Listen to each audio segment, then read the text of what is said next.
Alors, ma première impression, c'est d'abord dire que nous avons été surpris par ce que nous avons trouvé à Fissel, à plusieurs kilomètres de Dakar et à quelques encablures de Mbour, et au fin fond de la grande miette populaire, je veux dire, on trouve un centre qui est assez performant, qui a plusieurs filières, qui peut intégrer beaucoup de jeunes filles et garçons dans des filières assez porteuses, et ça c'est extrêmement impressionnant ce que nous avons trouvé ici. Il y a eu de belles réalisations, autant dans le domaine de la menuiserie métallique, dans le domaine de l'électricité, dans le domaine de la coiffure entre autres, et dans le domaine de la couture-broderie. Donc il faut saluer donc, cette initiative de l'école qui encourage et qui diversifie les filières.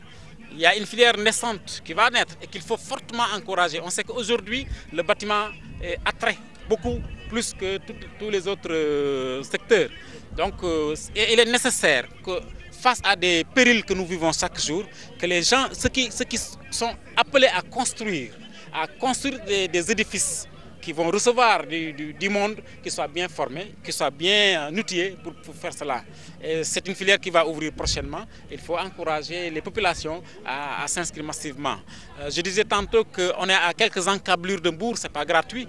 Mbour va bientôt accueillir un lycée professionnel multiforme, multidimensionnel, avec beaucoup de filières professionnelles. Et Sandiara se trouve à quelques kilomètres de Mbour, formant d'abord dans le domaine du CAP, dans le domaine qui va former dans le domaine du BT, du BTS.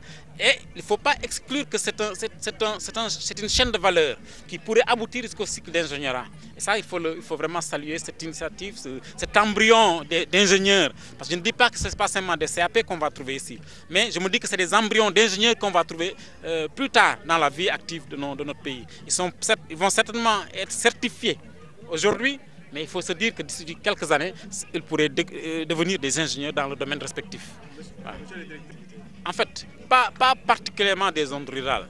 Je pense qu'il faut dire simplement que le système scolaire, le système de la formation professionnelle voudrait un maillage du territoire.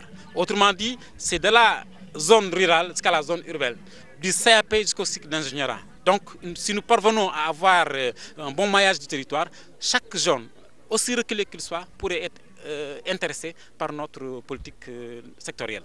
On est en train de travailler dans cela avec des partenaires belges qui vont venir implanter 2 ou 3 autres centres de formation professionnelle dans la zone de Fissel. Je ne pourrais pas dire exactement qu'il s'agit de quelle ou telle localité, bon, parce que c'est encore à l'état de projet, mais on fera un arbitrage, on verra où se trouvent les besoins, parce que si on a un centre dans un rayon qui se trouve dans la zone de Sandiara, il n'est pas nécessaire de créer un centre beaucoup plus proche.